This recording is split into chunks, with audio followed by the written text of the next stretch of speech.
Ne için atıyorsun bunları? Esası şu.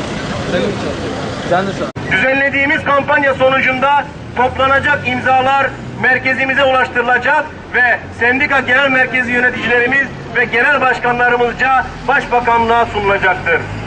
Sayın basın mensupları, kamu kurum ve kuruluşlarında çalışan personelin kılık ve kıyafetine dair yönetmelikle kadın çalışanların ayakkabısının şekline, saçını tarama şekli ve modeline, tırnak kesimine, gömleğinin kol ve yaka şekline, etek boyuna, pantolonunun şekline ve başını örtüp örtemeyeceğine kadar düzenleme yapan yetkisini kendisinde bulunan çarpık zihniyetin bakiyesi halen devam etmektedir. Tek tipçi devlet mantığı.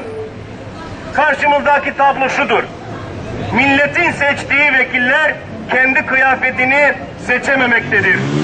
Başbakanı, Cumhurbaşkanını seçen kadınlarımız çalışma hayatında kendi kıyafetini seçememektedir. Başı açık çalışabilen kadınlar varken başını örterek çalışma hakkını kullanamayan kadınlar gerçeği de göz ardı edilmektedir. Çalışan arkadaşlarım, okullardaki kılık kıyafet özgürlüğü takdir ettiğimiz ve desteklediğimiz bir uygulamadır.